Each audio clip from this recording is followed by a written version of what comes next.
Bom dia, boa tarde ou boa noite. Hoje temos Lena Thomson saindo do Mundo Corporativo desde 2018. Dedica-se a causas humanitárias. Não tendo professado nenhuma religião, foi há 7 anos que necessitou mesmo do seu autoconhecimento e autocontrolo, atraves, desde praticas, de meditação. Há um curso em Milagres, Dispenza e Eckhart Tolle, e agora insondáveis são os caminhos do Senhor, sem comparação, sem julgamentos. Apenas a total aceitação do agora. Gostem, partilhem e subscrevam o canal Sinergias Holisticas, onde a espiritualidade é de todos nós. Now is recording. Okay. So, good afternoon, Lena. Welcome to this channel. And please be free to speak whatever you like about your spiritual journey. All right. That's going to be a long conversation. Well, basically the way it started, I think it was 2017, and I was on my way to the office, and I was at the point in my life where I was earning a lot of money. I had everything that materially one thought they will need. I also had a beautiful family, but I had this deep sense of disconnect and unfulfillment. And I didn't really know what was going on within me. I thought maybe it was like a midlife crisis, even though it was a bit too early for that. And that day, I remember a friend of mine actually sent me a link to the YouTube to listen to this person. And I just was thinking to myself, please, not another self-help. Like, I don't need any self-help. And I clicked on that YouTube video because I was utterly bored, stuck in traffic. And that turned out to be Dr. Joe Dispenza. Have you heard of Dr. Joe Dispenza, by the way? Yes, I did. Yeah, so that's how the whole thing started. And that's, I mean, I don't know if you know his story, but basically in that podcast, he was sharing how he broke his back. He was still told he'll never walk again. And in a few weeks, he pretty much healed himself. And then he was back to training. And, something what he was sharing, it just created this, not even created, but it like recalled like a deeply suppressed memory, like the truth. Something I've always known, but I didn't dare to believe about myself. And I remember I got to the office and I've downloaded all his books, his podcasts, and meditations. And that night I said, right, I've got to learn to meditate. So then when he came to UK a few months later, I went to his advanced workshop. It was in UK in Brighton. And yeah, that was basically the start of my journey. So, similar to Joy Dispenza, do you have heard about Eckhart Tolle, A Course in Miracles? Yes. Well, I mean, I've studied Course in Miracles for 2 years. Actually, one of my teachers was Aaron Apke. I don't know if you've heard of Aaron Apke. Yes. You what do you think about the course? It's difficult for beginners, yes? I think the course requires a translator, I mean, unless you really come from this, even maybe like religious background. I don't even know, but it's like for me, to read this book on your own, I found it really tricky. That's why I was, part of the group studying it for 2 years. But interesting thing about the course is whoever, and I know it because, I mean, obviously I've made a lot of contacts, whoever picks it up, it's like the life starts falling apart. I don't know if you had that experience. Yes, it's the ego death. The ego death. It's the ego death, exactly. And what is interesting, I've never heard of the book. All I know, I mean, I was following Aaron Apke for a little while then, and I never heard of the book. But when he mentioned it, I was like, I need the book. I don't know why I needed it. And literally on the last day, they were closing doors to join them. It's like a year-long membership. I was like, I've got to be part of it. And a few months later, I understood why I did that. At that time, like, I mean, I'm not religious. I don't talk about Holy Spirit or Jesus. Like, none of that made sense. And as the time went by, I was like, that's why I joined this. Yeah. So what motivated to go to the book? Do you have a past depression? Do you have a serious depression before? Yeah, so an event happened in my life. Well, it was happening while, I mean, it wasn't, something I'm not going to go into the details, but it was triggering something within me. And at that time, I didn't even know what it was, but it was beginning of the ego death, of the dark night of the soul, except it wasn't a night. It's took years, and it's still, I'm still navigating. I just got more tools, and I'm learning how to move my emotions, how to work with them. But that was the start of it. And everything that I have been suppressing my entire life, all the doubts, insecurities, something when you live on a surface level, you feel the surface level emotions, that you're not really being true to yourself, but you don't really understand why you're behaving, why you're doing this. It's like all on autopilot. And that's because we've suppressed so much from my childhood. And now everything I've suppressed literally came up to the surface. And I thought that I needed to go to some kind of a psychiatric hospital. So that book was literally lifesaver, and the community was a lifesaver for me. But what do you think that the lack of what do the psychiatrists lack in this day and age? Do you think most people that follow the spiritual path are always complaining about the conventional psychiatrics? The conventional psychology just is not enough. It's not enough. Yeah, I think it can certainly help, because let's say we need to talk this out, you need a friend or a mentor or someone you can kind of speak this out, because otherwise, if you're just by yourself, you literally think you're going nuts. But at the end of the day, it's much deeper than this, because when we're speaking it out, we're only working on a conscious level. And as we know, we're only really conscious, right? 5% of our time. Everything else runs very unconsciously, subconsciously. Everything we've learned, experienced, everything subconscious, our mind is responsible for most of our thoughts, activities, and emotions. So, like Carl Jung said, unless you make subconscious conscious, it will run your life, and you will call it fate. So that's where, in my opinion, psychology doesn't go deep enough, because we need to heal all of the traumas, all of the wounds that are deeply stored in our psyche, in our subconscious. And for that, just talking through that isn't enough. But in your opinion, why Carl Jung is not so well understood as other psychologists? Well, he was more than a psychologist, right? He went against the grain. Yes. Right. And I mean, if you look at now, we've got mainstream science, and we've got this alternative science. And a lot of mainstream scientists, they turn to alternative, like Bruce Lipton is a good example, Dr. Joe Dispenza, so many of them, so why are they not as well known as some mainstream scientists? Because most of the people are conditioned to believe and trust what is real, the tangible, the proof. They need logic, they need data, and it's really hard to trust into something that you can't see. So like Carl Jung talks about the inner child, about the shadow, about integrating, but it's much easier to say, well, that person is a narcissist, rather than, hang on a second, that person triggered something within me. It's actually my shadow. I haven't integrated, right? Exactly. Not It's many a mirror. people think It's a like mirror. that. It's like a mirror. So we're walking around with all of these thorns, and as soon as somebody touches the thorn, we're like, narcissist. Something is wrong with the person. They're doing this to me. In the meantime, they're not doing anything. They're just pointing, and we just getting triggered because we haven't owned our emotions. We haven't taken accountability. So, and it's a lot harder. It's a lot harder to do. And you practice every day? A Course in Miracles, do you practice every day? So the lessons? I stopped that about a year ago. I got to the point where I literally felt like everything in my life was falling apart. And I know it's ridiculous. It's like a book, but I'm not the only one who said it. So I felt like it was enough. But I came across Kabbalah, and I've absolutely fallen in love with Kabbalah.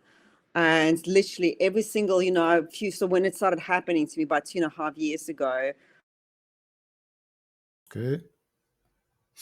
purifying my energy, about frequency, about the purpose, there's so many things that I wasn't even aware at that time. It didn't even make logical sense. And now when I started digging into Kabbalah, I was like, that is information was coming through to me. This is the question I was asking, and this is question being answered.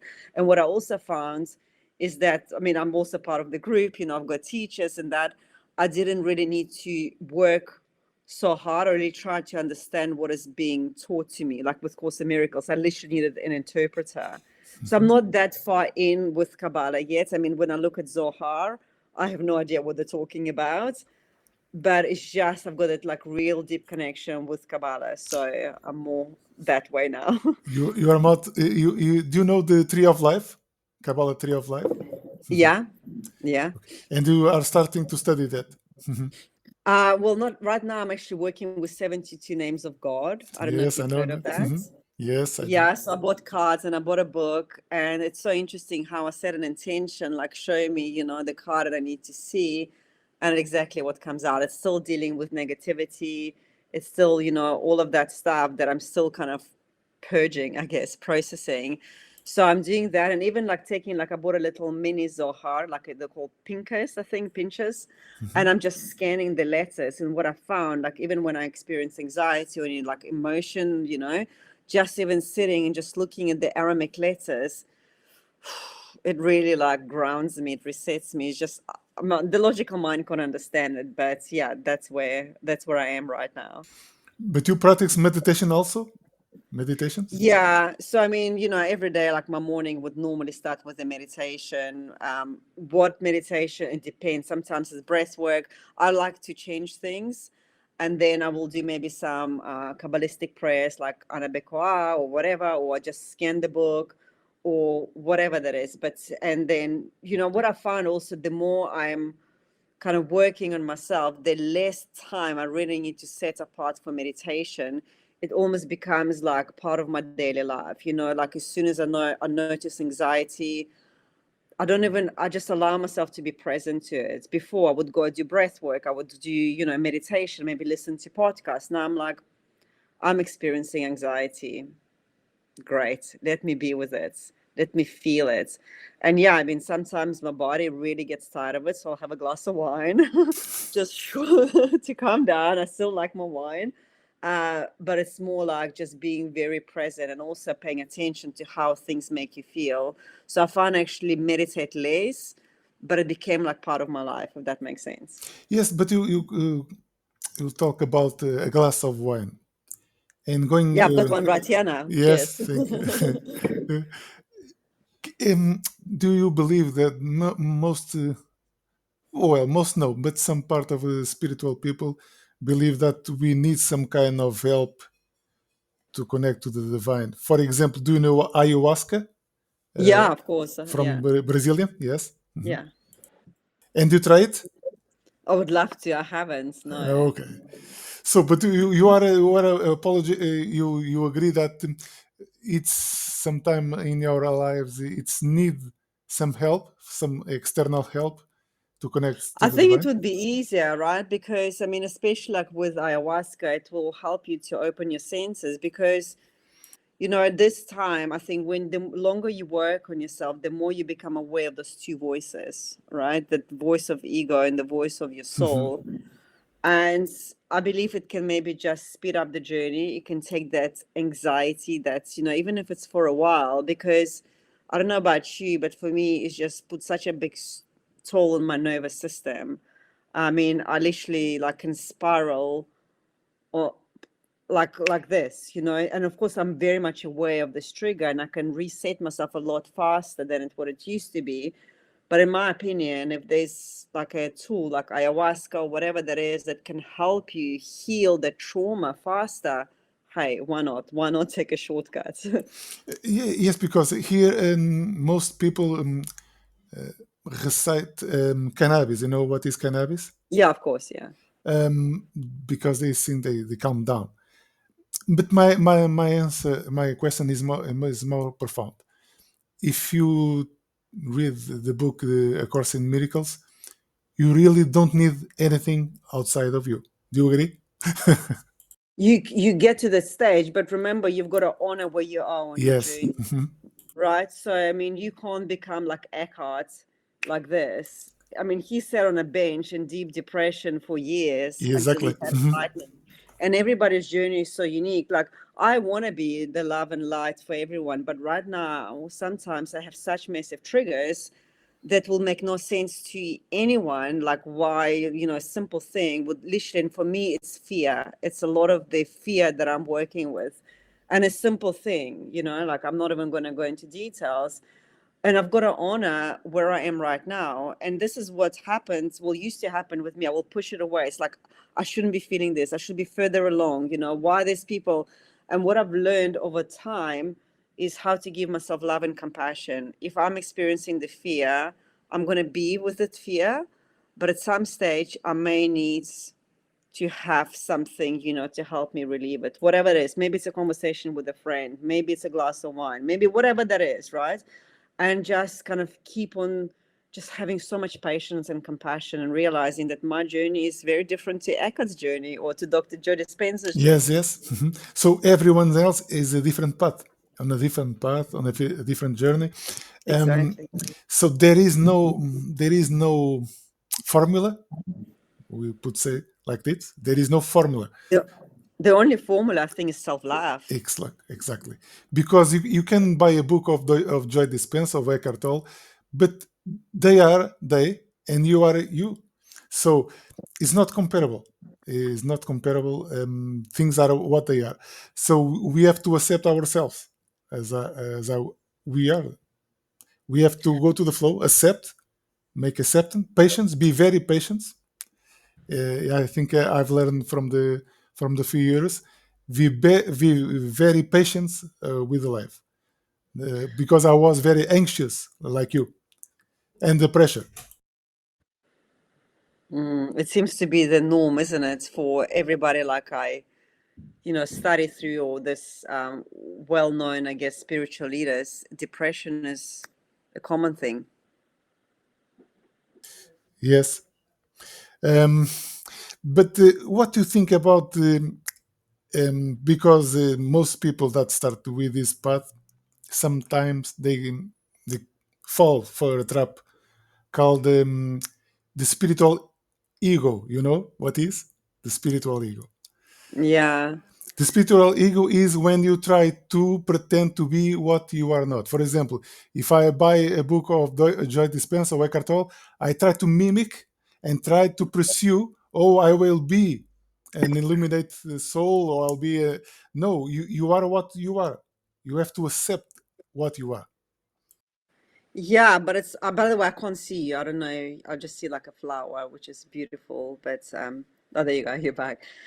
It's all part of the journey, I mean, we all go through this stage where we all have spiritual ego. I remember when I came back from Dr. Joe and I was like, oh my gosh, everybody, you've got to listen about Dr. Joe. You've got to go meditate. You've got to do this. You're going to be a better person. You've got to, and, and then as the time goes on, then you meet people who are completely not into meditation, and you kind of, not outwardly, but inwardly, you judge them. It's like, but if they meditated, they will be more compassionate. You know what I mean? So I believe it's all part of the journey, unless maybe you like, I don't know, if you've got obviously a very different destiny from most people, you can maybe go from being very grounded into 3D to complete love and peace like that without spiritual ego.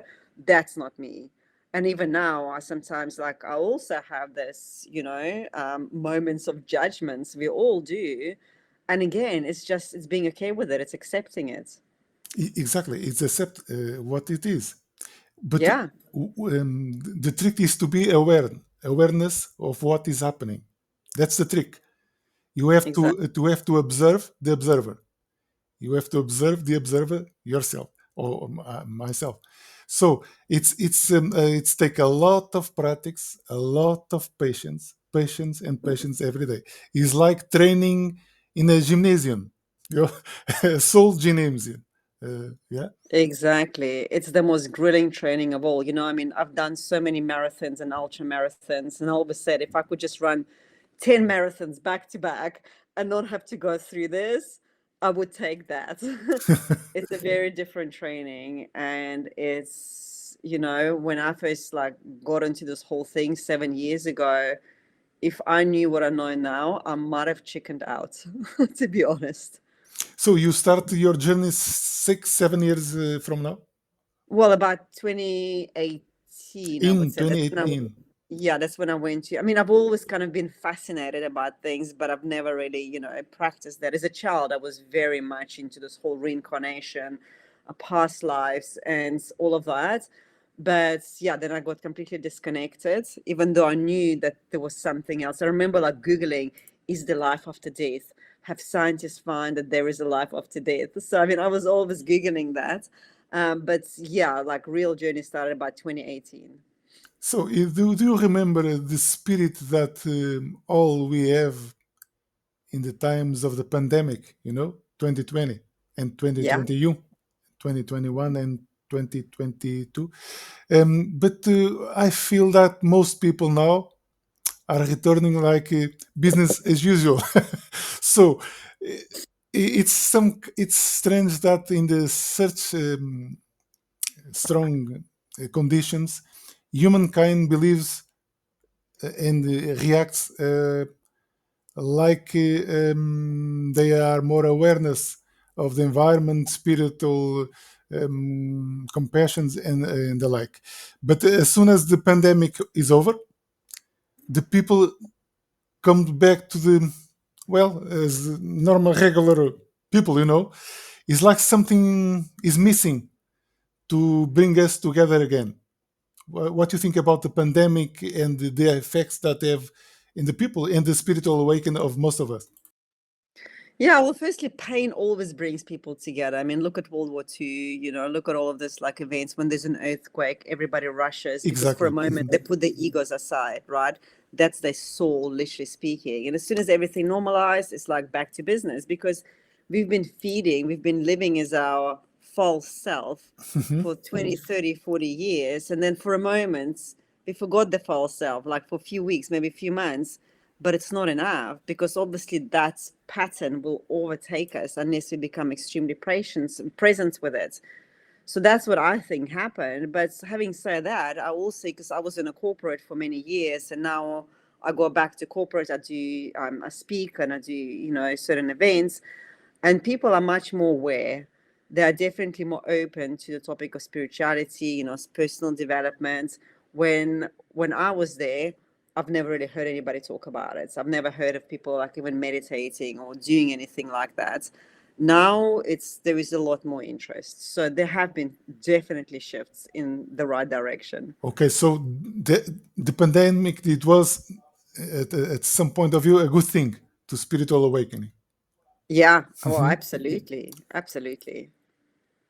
Do you think do we need another one? Okay. No, well, I mean, the thing is, it's inevitable, right? It's like, when the universe gives you a sign, maybe you get like a painful leg and you still keep on pushing and speeding up. And eventually, like, you'll go like do like a little stretch and your knee snap. That's what happened to me. And you can't walk because you're ignoring signs. So I guess depends, like if we keep on ignoring that, if we still keep on reverting back to old habits, who knows, right? And often we actually waiting for this moment of crisis to make a change, right? Yes. We don't want to change willingly because it's hard. This change that we're going through is not easy. So why the hell, if you've got a good job, if you've got a stable marriage, you've got everything working, why would you want to change? Exactly. Yeah. It's the attachment to the 3D world, yes? The Yeah, attachment. to the comfort, to the known, to safe, what we think is safe. It's that attachment, and that's why we live just such a predictable lives. It's like you got to, you get a uni degree, you got a job, you retire, and then you die. And that's always terrified me. I always felt like something isn't right with that model. Like it's just not right. It's like William Shakespeare once said, we are all acting in a very big play. Yes. Yes. Exactly, yeah. We are all actors. Exactly. We are all, I mean, we're all wearing like masks, pretending to be one person there, but Exactly. actually internally being very, very different person, And then we talk about authenticity. And I'm like, well, what's being authentic? You're being very different people. You're one person with your spouse, another with your friends, another person at work. So who are you really? How can you actually integrate all these parts of you into one person and be the same way with everyone? Because it's a lot harder to be who you are not than who you truly are. But yet to be true who you truly are is very, very hard because you go against the conditioning. Yes. So it's like a kind of a catch-22. So what you do now? Do you practice spiritual coaching? What do you? Yeah, so I mean, I do a couple of things. I actually have an offline business. We provide companionship and transport to our community. So people who in a wheelchairs, who've got special needs, we take them around. And it's something I've started when I quit my corporate. And then also I speak at events. I train organizations or teams within organizations, and also mentor people who want to find a purpose in life. Okay, so you practice spiritual coaching, more or less? Spiritual Spiritual coaching, spiritual training. course. Yes, you are advisor people to the spiritual path. I wouldn't call it spiritual, because some people spiritual is such a broad word, isn't it?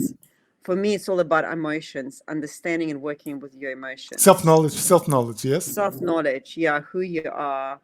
And as I said, I think, unless we master our emotions, we can never be truly free.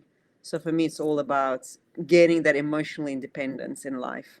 Okay, so one last question. What do you think about artificial intelligence? It will free us all or no? To be honest, I don't think about it at all. I It have a doesn't friend. impact your life now? It does not have any impact in your life Well, it now, only at the has present? right now as a positive impact, because I only use ChatGPT. Okay. And that's been a lifesaver for me with all the courses, with the talks I'm doing. It just comes up with words I'd never thought of. That is like as far as my AI knowledge goes. My very good friend, she actually combines like Eckhart Tolle's teachings with AI. So, if you ever speak to her, and I can put you guys in touch, I think she can really have an interesting conversation with you about that. Okay, I would like so. Awesome. Yeah. Thank you. So something you want to tell? Yeah, I mean, just to wrap this up, really, we spend so much time looking outside of us, trying to fix the external things, external triggers, expecting people to behave the way we want them to behave, to feel more happier, to feel more fulfilled and joyful in life. But that's like almost trying to rearrange chairs on a Titanic and hope for a different outcome. Exactly. So I guess my message is like, leave the external, just even for a little while. It's not going to go anywhere. And just examine your thoughts, your emotions, your actions, your behavior, and start taking radical responsibility for every action and for every reaction in your life. Because at the end of the day, you are the one who creates your thoughts. You are the ones that creates your emotions. The others are just triggers. So if Perfect. you are the ones who creates them, therefore you are the one in control of them, and therefore you are the ones who can change them. It's not other people's responsibility to make you feel happy or to make you feel anything. So I just wanted to add that. Okay, so it's our responsibility in the end of the day. 100%. Everything is our responsibility. The outside world, I think you said it earlier, is just a mirror. It's just a reflection. So when you change the way you look at things, the things you look at change. I think it was Wayne Dyer who said that. Okay, thank you so much for being here. Thank you. I Thank hope you so one much day for having me.